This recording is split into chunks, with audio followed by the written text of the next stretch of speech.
আমি দীপা।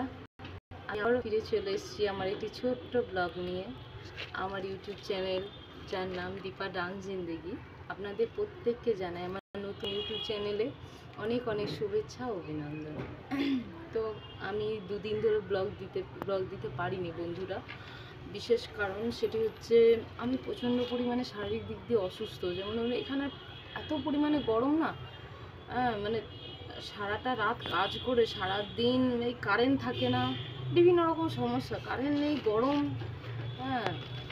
তো সেই কারণে ঘুম, মানে সারা রাত জেগে নিয়ে শরীরের যে একটু ঘুমের প্রয়োজন সেই ঘুম আর হচ্ছে না, এত পরিমাণে কষ্ট হচ্ছে। এবার শরীর ভিতরে ভিতরে পুরোটাই দুর্বল হয়ে গেছে।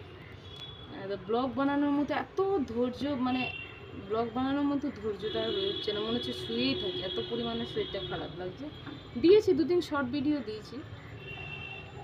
তো আজকে যে ব্লগটি আমি বলবো অবশ্যই আমার লাইফের কথা, আমার জীবনের ব্যক্তিগত লাইফ, এবং তার সাথে জড়িত আমি যে প্রফেশনালে থাকি। তো প্রত্যেক বন্ধু বান্ধবীকে নিয়েই সেই জড়িত আমার লাইফ। শুধু যে আমি লাইফে আমি সিঙ্গেল সেরকম কোনো ব্যাপার না। তো তো বাড়িতে মেয়েটাও অসুস্থ, সেই সব দিক দিয়ে মানসিক দিক দিয়ে মানে টেনশান হয়ে পড়েছি। তো আমাদের যে এত দীর্ঘদিন আমরা এত পরিশ্রম করে আসছি, এত কঠোর পরিশ্রম করতে হয় এই প্রফেশনালে। শুধু এই প্রফেশনালে কঠোর পরিশ্রম করলে এই কথাটা আমার বলা ভুল হবে, যারা আমাদের থেকে ধরুন যারা মাঠে কাজ করে তারা আমাদের থেকে আরও পরিশ্রম করে। কিন্তু তারা দিনে পরিশ্রম করে রাতে একটু ঘুমোয়, আমাদের আবার রাতে পরিশ্রম করে দিনে ঘুমো। দিনে তো মানুষের ঘুম হয় না, কিন্তু সূর্যের তাপ এখনকার কথা ছাড়ুন, শীতকালে আরও কঠিন হয়ে পড়ে। তবু মনে হয় লেপ কাঁথার ভেতরে থাকা অতটা শরীরটা খারাপ হয় না, গরমকালে অনেকটা শরীরটা খারাপ হয়ে যায়। তো আমি যে আগের দিন বলেছিলাম আমার কিছু কথা আপনাদেরকে অবশ্যই শোনাবো, আমার জীবনে যে কতটা কষ্ট, আমি কত কষ্ট করে এই প্রফেশনালে এসেছি। অ্যাকচুয়ালি কিন্তু আমার না আছে ব্যাকগ্রাউন্ড, ধরুন যেমন আমাদের বাড়িতে কেউ এরকম ফ্যামিলিতেও কেউ নেই যে ডান্স করে কিংবা ডান্স করে এই প্রফেশনালে যুক্ত আছে, এরকম কেউ নেই, শুধুমাত্র আমি একা। আজ আমার এখানে আসা সম্পূর্ণটা আমার মনের জোরে। এবং ধরুন বাবা মা সাপোর্ট করতো বলে তুমি নাচ শেখো, ভালো লাগে শেখো, এরকম একটা ব্যাপার। তো আজ এখানে এসে পৌঁছানো, দুটো পয়সা রোজগার করা সম্পূর্ণটা আমারও চেষ্টা, আমার অগাধ চেষ্টাতে তবে আমি এখানে আসতে পেরেছি, তার আগে কিন্তু না। তো আমি যে বেছে নিয়েছি আমার এই লাইফটাকে এরকম কিন্তু না, পরিস্থিতির চাপে আমি এখানে এসেছি, নইলে আমি হতে চেয়েছিলাম কিছু অন্য, আর হয়ে গেছি পরিস্থিতির চাপে কিছু এরকম ব্যাপার। তো ছোটোবেলা থেকে অনেক কষ্ট। ধরুন পরের বাড়িতে মা কাজ করতেন, আমি যেটা ছোটোবেলা থেকে দেখেছি, পরের বাড়িতে মা কাজ করতেন শুধুমাত্র ভাতের জন্য। আজ পয়সা দুটো চোখে দেখতে পাচ্ছি, সেটা কিন্তু একটা আলাদা ব্যাপার। আগে কিন্তু পরিস্থিতিটা এরকম ছিল না। মা পরের বাড়িতে বাসন মাজতেন, বাবা তো ছোটোখাটো একটু কাজ করতেন, ছোটোখাটো রাজমিস্ত্রি কাজ করতেন। তো এখন যে পরিমাণে টাকার পরিমাণটা বেড়েছে, তখন তো এত টাকার পরিমাণ মানে যেমন তেমন কাজ করে মানুষ এখন 500 টাকা রোজগার করতে পারে, তখন তো পরিস্থিতিটা এরকম ছিল না, অনেক কষ্ট করে পড়াশোনা করতে হয়। তারপর ক্লাস 7-এ যখন আমি পড়ি, তখন মা বাবাকে জানাই যে আমি নাচ শিখতে চাই। মানে তার আগেও মা বাবারা সিদ্ধান্ত নেয়নি যে আমাকে শেখাবে, আর আমার ইচ্ছা থাকলেও তো তারা শেখাতে পারবে না, কারণটা হলো টাকা পয়সা কোথায়। তারপর ক্লাস 7-এ আমি হালকা পালকা একটু শিখতাম, তারপর পুরোপুরিভাবে এটাতে প্রেশার দিই যখন আমি ক্লাস 12-এ পড়ি। তারপর আমি যার কাছে নাচ শিখতাম, যে স্যারের কাছে, সেখানে আস্তে আস্তে শিখতেই আবার এই ডান্সের সূত্রে আমার এখানে আসে।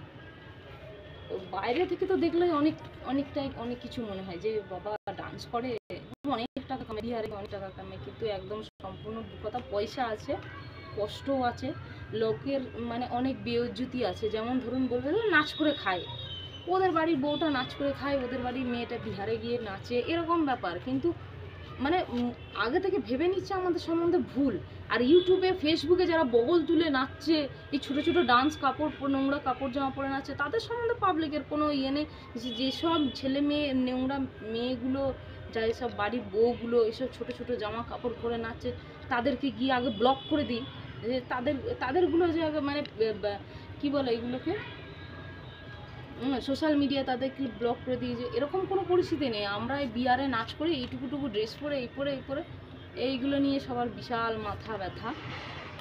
আমি আগের দিনে বলেছি, এইসব মানুষের মনে উদ্বেগনা জানিয়ে তুমি সোশ্যাল মিডিয়ায় ভাইরাল হওয়ার কোনো প্রয়োজন নেই। তাহলে আমাদের মতো ডান্সারদেরকে বেইজ্জতি করা হবে। আমরা যে এত পরিশ্রম করেছি সেটা সম্পূর্ণভাবে বেইজ্জতি করা হবে। তো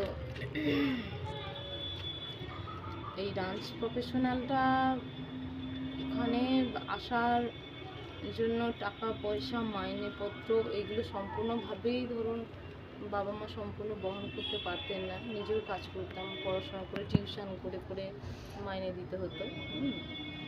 তো আর সবে একটু একটু একটু করে যাই হোক, দুবেলা দুটো ভাত তো খেতে পারি, হাসি মুখে ছেলে মেয়ের মুখে দুটো ভাত মানে দিতে পারি, ভালো করে থাকতেও পারি। তো চলো, আর কি বলবো, কষ্ট তো প্রত্যেকের লাইফেই আছে, কম বেশি করে প্রত্যেকের লাইফেই আছে।